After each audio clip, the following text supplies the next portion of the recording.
This is a tale of the supernatural that unfolded in the life of my cousin several years ago. His name was Shen, a skilled engineer who had earned a reputation for his exceptional work, often entrusted with numerous projects by his company. Shen was responsible for managing a small team of contractors specializing in small-scale infrastructure projects. On one occasion, their team received a project located in a tranquil town situated in a remote province. Consequently, Shen and his colleagues had to relocate and reside close to the construction site, making temporary tents their homes for the duration of their project. The time was around August and September when the scorching heat prevailed, not far from the construction site. Shen stumbled upon a nearby river and, seizing the opportunity, invited one of his colleagues for a refreshing swim. They reached the riverbank after a short while and without hesitation immersed themselves in the cool waters. But fate had something unexpected in store. Shen's sharp-eyed companion caught sight of an object that sent shivers down their spine. An all-bamboo bed drifting along the river's current. Although the bed bore the marks of time, it remained sturdy and unblemished. Intrigued by this discovery, Shen decided to salvage the bed and bring it back to their makeshift camp for practical use. Once their swimming escapade concluded, the duo promptly transported the bed back to their dwelling. It was a single bed, capable of accommodating only one person. Graciously, Shen's colleague relinquished the bed, allowing him to enjoy the comfort of the cool bamboo bed. Little did they know, a night of unfathomable terror awaited them. As Shen succumbed to sleep, an eerie weight descended upon his legs, as if an invisible force pressed down relentlessly. Jolted awake, he opened his eyes only to be met with the hazy silhouette of two figures. These peculiar shadows entwined his legs with crimson threads, binding them firmly. A ghastly revelation followed the presence of a lifeless being lying beside him. To his horror, the deceased person seemed to commandeer the bed, leaving Shen utterly powerless to alter his cramped position. Disturbed and disorientated, he struggled to discern reality from the realm of nightmares. Throughout that harrowing night, he shared the meager space on the tiny bed with the departed soul. Morning broke, and Shen's colleague woke him with a deep sense of distress etched across his face. As he regained consciousness, Shen noticed his legs trembling uncontrollably, rendering them immobile. His colleague made valiant attempts to assist him in standing, but their efforts proved futile. Left with no alternatives, Shen reluctantly sought medical attention at the hospital. However, the doctors, despite days of examination, were unable to identify any discernible ailment, leading to his eventual discharge and return home. His wife, consumed by worry, found herself unable to contain her tears, tirelessly accompanying him to the hospital in a desperate quest for a cure. Faced with this desperate situation, she sought the counsel of an individual well-versed in spiritual matters, hoping they could shed light on her husband's inexplicable condition. Upon the arrival of this knowledgeable individual, they inquired about Shen's activities at the construction site. He recounted every detail, including the discovery of the submerged bed in the river and the haunting dream of being bound by unseen forces. In a flash of insight, the person comprehended the enigmatic events, enlightened by Shen's account. They explained the town's peculiar tradition, where a bed upon which a deceased person had rested must be cast into the river within a few days to dispel the scent of death. Prior to burial, the legs of the deceased were bound with scarlet threads to prevent malevolent spirits from ensnaring their departing soul. The shaman continued to recount the peculiar customs of the town, revealing that the deceased were bound with a red rope before being laid to rest, a protective measure against malevolent forces attempting to seize their souls. Shen unknowingly had slept on the very bed where the deceased had once lain. The unsettling presence of the departed soul had caused him to endure a nightmarish ordeal, his legs constrained by invisible restraints. Having provided this insight, the shaman requested a pair of scissors from Shen's wife and instructed her to mimic cutting motions around his cousin's legs. As if responding to the symbolic act, Shen's legs appeared to be instantly liberated, their tension released, and the feeling of being bound dissipated entirely. In an extraordinary turn of events, a miraculous transformation occurred before their eyes. Shen, once immobilized, suddenly found himself able to rise from the ground and walk without any hindrance. It was as if the nightmarish episode had never transpired, and thus, this concludes the account I heard from my cousin.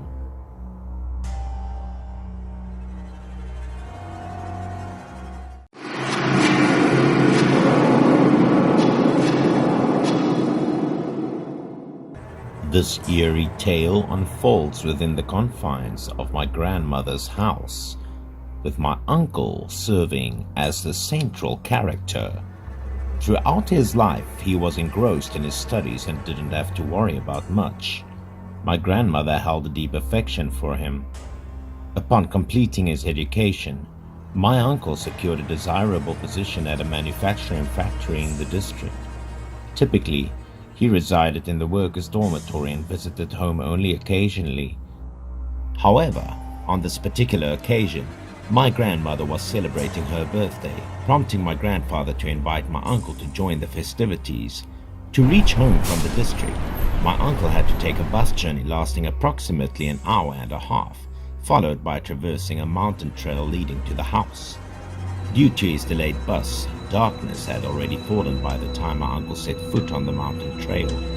As he walked with his head lowered, he suddenly noticed a figure ascending the hill in the distance. My uncle was compelled to halt, sensing an abnormality in the stranger's gait. This person's head hung askew and he stumbled towards my uncle. As they drew closer, my uncle was jolted to witness the man's upper body vanishing, replaced by a horrific sight of blood. My uncle's recollection ends there. By this time it was well past 10 p.m. and he had yet to return home. Apprehension enveloped the entire family. Armed with a flashlight, my aunt ventured out to locate him. Upon reaching the village gate, she noticed someone roaming nearby. It was my uncle. Annoyed by his tardiness, she confronted him, but my uncle remained silent. When she shone the flashlight on his face, she was taken aback. His head drooped, his eyes were lifeless and white, and his skin sagged and wrinkled like that of a deceased person. Hurriedly, my aunt assisted my uncle into the house, calling out for help from anyone present. The sight of my uncle sent chills down the spines of the entire family. My grandfather, possessing a wealth of knowledge, proposed that my uncle might be possessed by a demon. Upon hearing this assertion, everyone in the house came to believe it, yet they were at a loss regarding the subsequent course of action. In this moment of distress, my grandfather instructed my aunt to contact Miss Grandma 7, my grandmother's biological sister, for assistance.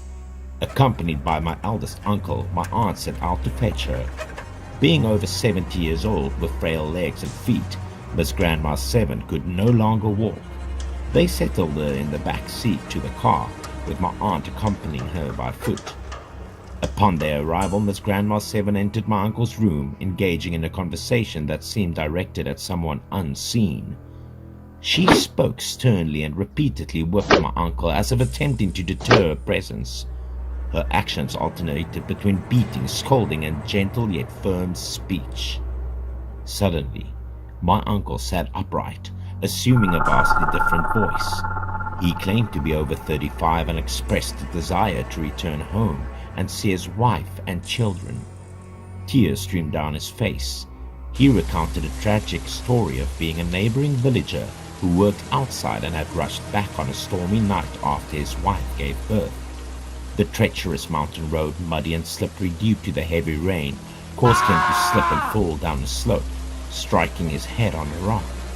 Half of his face was crushed, and his untimely demise prevented him from witnessing his newborn child's face, leaving behind lingering resentment.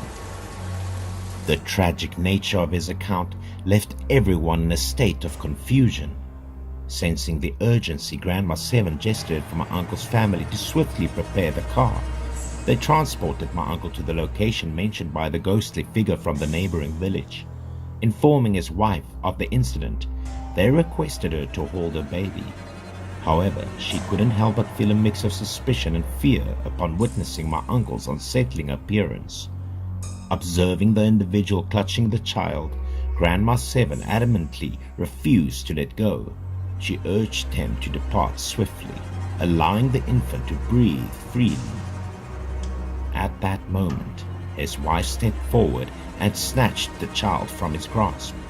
My uncle gazed at his wife and children, his love for them palpable, and he was reluctant to part ways. Sensing his hesitation, Grandma Seven disciplined him with a whip. The impact rendered my uncle weak, and he collapsed to the ground. My aunt and uncle rushed to his aid. After that incident, my uncle's countenance returned to normal, but he had no recollection of what had transpired. The only memory he retained was encountering the man on the mountain. Following the event, Grandma Seven bestowed upon my uncle a peace charm, ensuring he remained free from further misfortunes.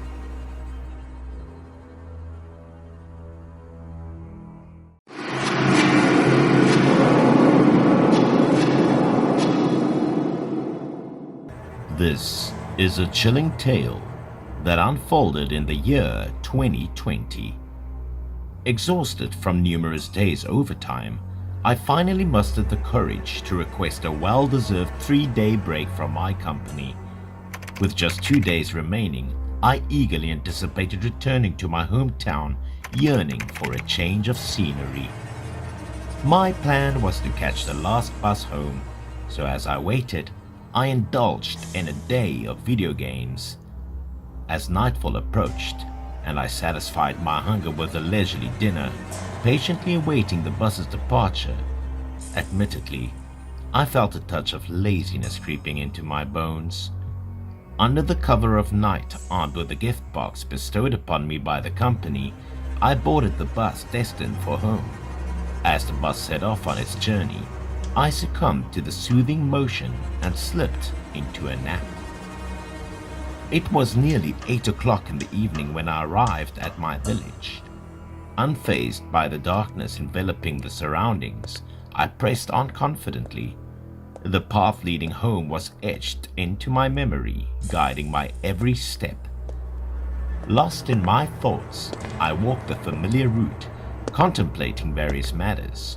Suddenly, a cat startled me as it gracefully leaped down from a wall, emitting an ear-piercing squeal that sent my heart racing. Fear gripped me tightly. The cat, adorned with shimmering golden coat, fixed its gaze upon me, further unsettling my nerves. I struggled to maintain my composure, almost stumbling in the process. Pausing for a moment, I speculated that the cat had emerged from an adjacent abandoned house. Curiosity piqued. I peered inside only to find emptiness and silence. The cat let out 2 plaintive meows before vanishing into the night.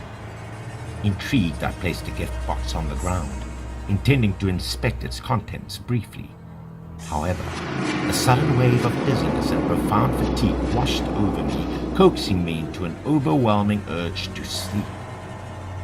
My surroundings blurred before my weary eyes, leaving me disorientated. After remaining motionless for a few fleeting seconds, clarity gradually returned. Before me stood a person with their back turned towards me.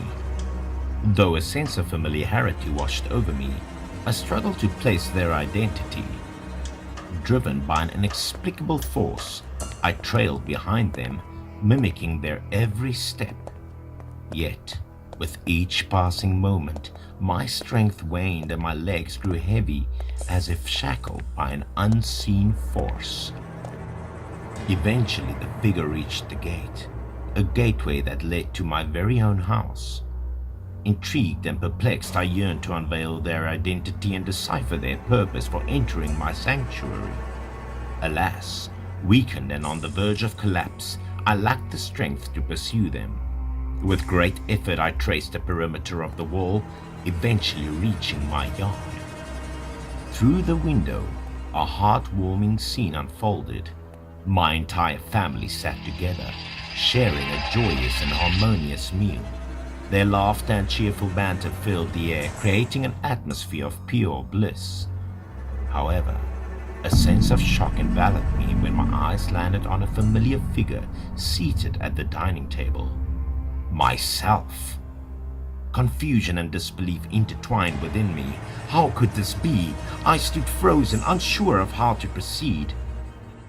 Determined, I summoned the last ounce of strength and hurried into the house, only to find that me, sitting at the table, vanished without a trace. The chair remained unoccupied, as if no one had ever sat there. The disconcerting emptiness left me bewildered. When consciousness finally reclaimed me, I found myself confined within the sterile confines of a hospital room. My family witnessed me collapsing and promptly took me to the hospital. The doctor assured them that I was fine. My family attributed my exhaustion to staying up all night playing games. The doctor concurred, alleviating their concerns. I shared with my parents about encountering a cat on the street and seeing a doppelganger of myself in the house. But my father remained skeptical. He believed I was either delusional or had witnessed something inexplicable. In light of my distressed state, my mother reassured and pledged to seek help in unraveling the mystery. I remained under observation in the hospital for a day or two before being discharged, since no issues were detected. However, upon returning home, I constantly felt fatigued, prompting me to request an additional 2 days off from work. Concerned for my well-being, my mother sought assistance, suggesting that I had encountered something malevolent, a rare occurrence for someone my age. Despite ongoing confusion, I struggled to comprehend the nature of my experience. Even when I resumed work, the lethargy persisted for over a month. I consistently wore the talisman my mother had insisted upon, hoping for a remedy, but to no avail. Gradually, my condition improved, and I was able to regain a sense of normalcy. Yet, to this day, the events that transpired remain an enigma, eluding my understanding.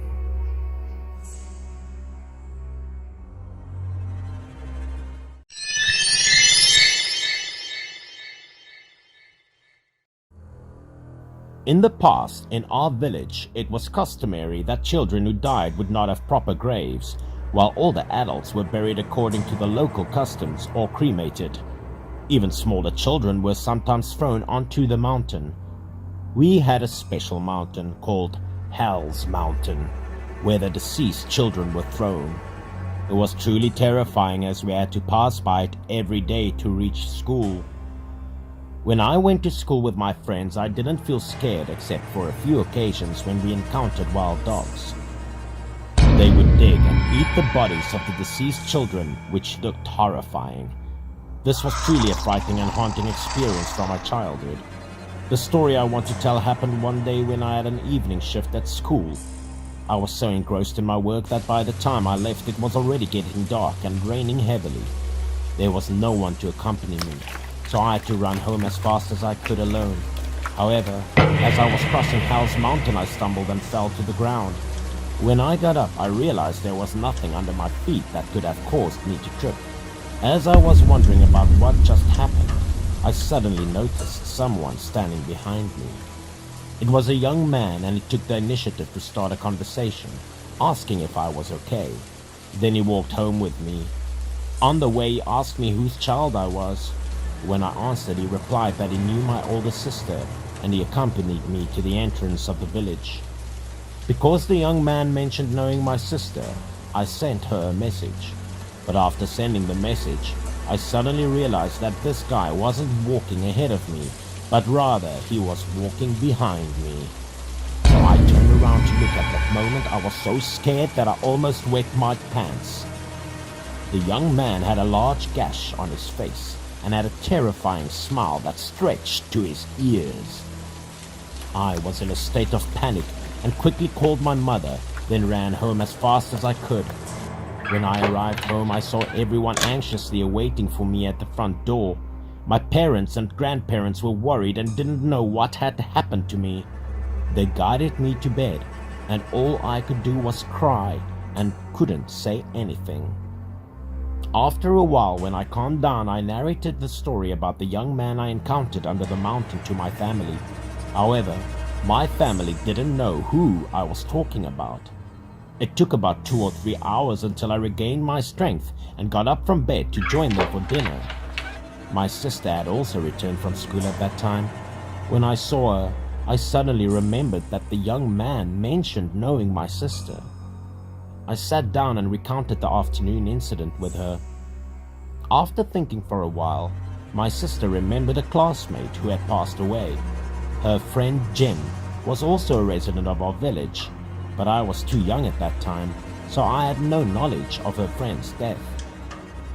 What left a deeper impression about her friend's death was when people said that a few years ago, a child named Jen, my sister's friend, and the same young man I met in the afternoon, climbed a tall tree to show off to their friends. The tree was about 10 meters high from the ground, but unexpectedly the branch broke and Jen fell straight to the ground. The fall killed him instantly, and during the fall, his face was scratched and torn by the branches, reaching his ears. Because Jen died at a young age, he was not given a proper burial, but instead was discarded on Hell Mountain, which we used to cross on our way back home after school. Upon hearing me recount the message from the young man sent to my sister, she remembered a time when mischievous Jen snatched her hairpin and hid it. Following Jen's instructions, my father grabbed the flashlight and led my sister and me to Tiger's Mouth Rock, a large rock shaped like a tiger with its mouth open on the mountain. This rock possessed a deep crevice requiring my dad to insert his hand and inside to search for something. After fumbling around for a while, we eventually discovered the hairpin that Jen had concealed from my older sister. Even after his passing, he still desired to make amends for what he had done wrong. This story remained in my thoughts for many years, and I couldn't determine whether Jen intended to ensure my safe return home that day, or if he simply wanted to return my older sister's hairpin. Nevertheless, Jen was the finest ghost I had ever encountered.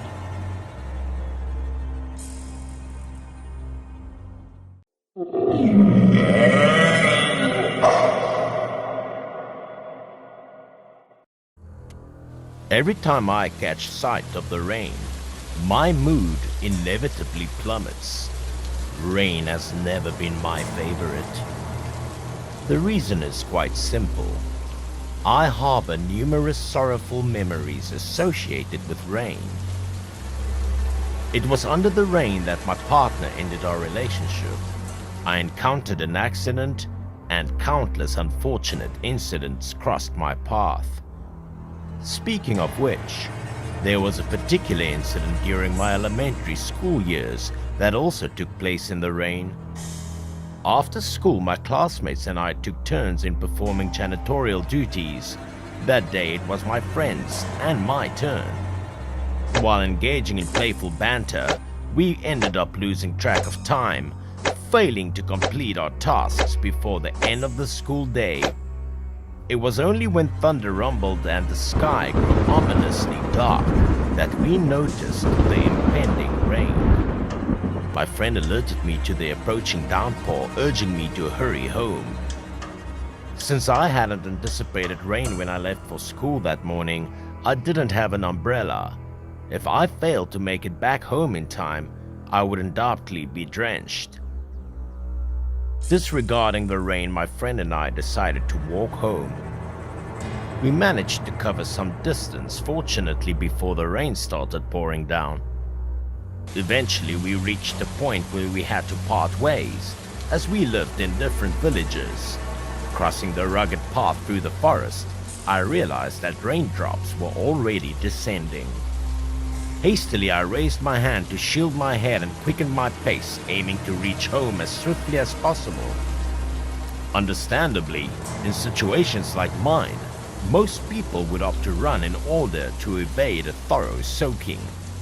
Although the road leading to my house was unpaved, it was relatively even and lacked loose stones, making it easier to traverse. Despite this, I stumbled unexpectedly.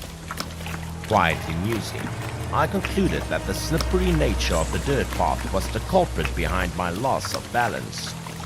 Consequently, I found myself sprawled face first into a puddle, drenching my entire body. The impact of the fall resulted in a sharp ache radiating from my foot, indicating a possible sprained ankle.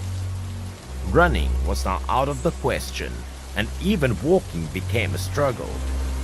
Each step was painstakingly slow as I gingerly made my way forward.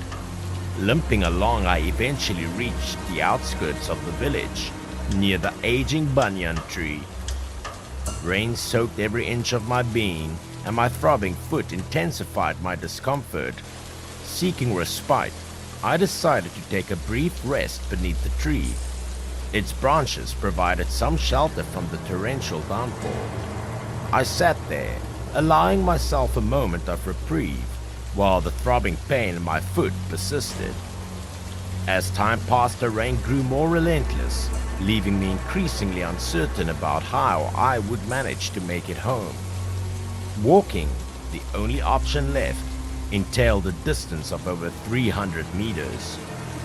Gazing into the distance, I suddenly noticed a figure approaching from afar. This person was carrying an umbrella and strolling with an air of tranquility, unaffected by the urgency I felt to seek shelter. Notably, the umbrella in possession was made of oil paper, a type rarely seen in my area, but frequently featured on television. The individual appeared youthful, yet his attire exuded an old-fashioned charm. A sense of familiarity washed over me, though his identity eluded my memory. To my surprise, he seemed to recognize me and approached with an amicable demeanor. After I mentioned the pain in my foot, he promptly offered to carry me home. Grateful for his kindness, I couldn't bring myself to decline the gesture. As we walked together, an unbidden question emerged from within me. Who was this person, and why did he seem so familiar? I couldn't recall his identity despite a lingering sense of recognition. Sensing my curiosity, he mentioned that he had once carried me on his back when I was younger. I couldn't ascertain the veracity of this claim, but I genuinely couldn't recall who he was.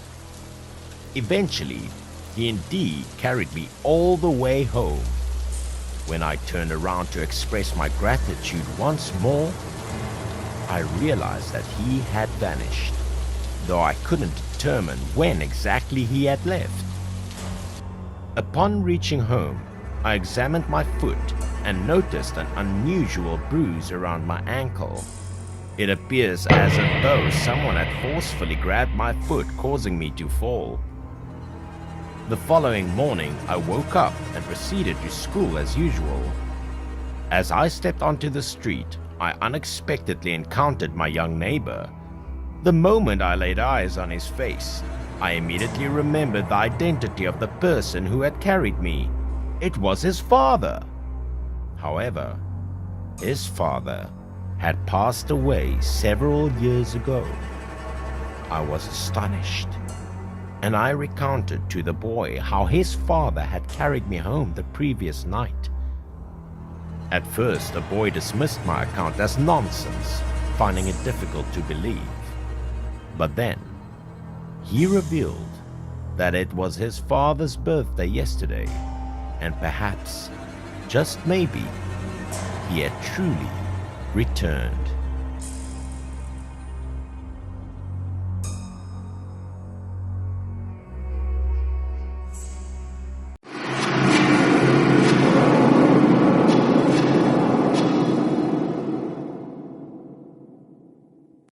This is a story about some strange things happening at the hospital.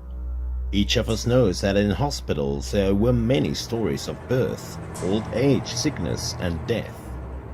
My story is that of a department. The department was the ICU area, or we also called it the intensive care unit. The people who lived there were all seriously ill.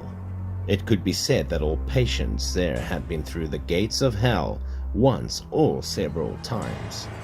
My friend was in charge of that department, so I also heard a few special stories.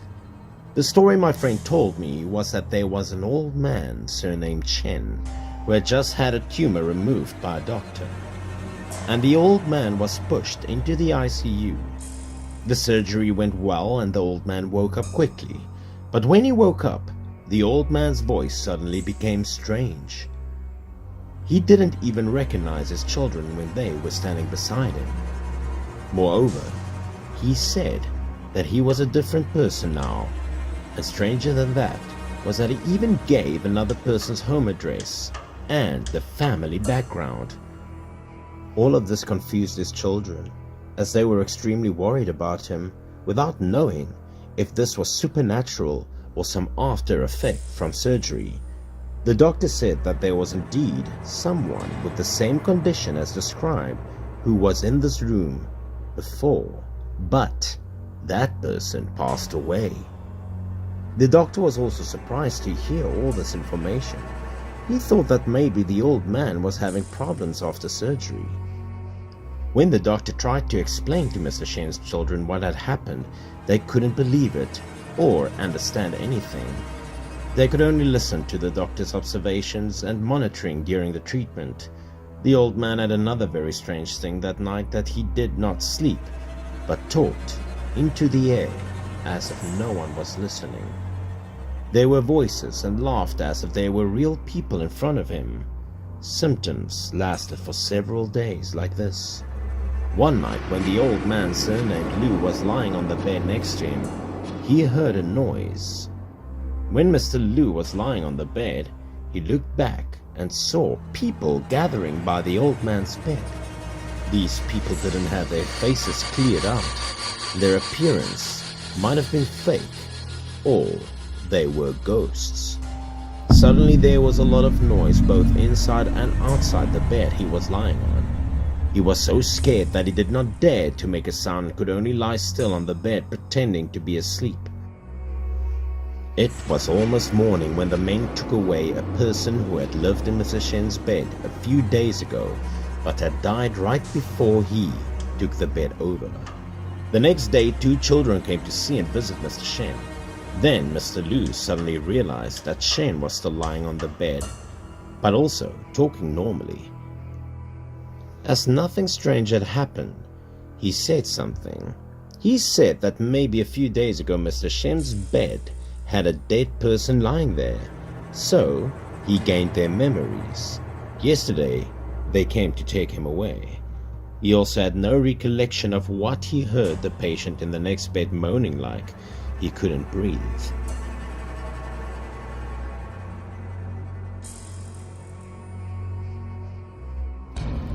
He turned his head and glanced vaguely, seeing something like a black figure squatting on Mr. Lu's body, and then gradually overwhelming his body, making it extremely difficult for him to breathe. Mr. Shen desperately wanted to call for help but could not make a sound or move. He couldn't move until the physical signs alarm went off and the nurse came to check on him. The patient in the next bed passed away that night.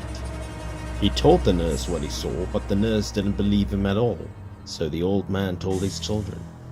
The kids were so scared that they went to the doctor again and asked what was going on.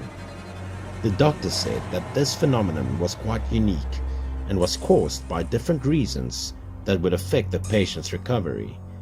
After being in the ICU for a few days, he was transferred to the general ward. There was no such thing as a weird going, as to whether being in the ICU was really a commonplace. And in this world, there are supernatural things that happen, so we don't dare to lie.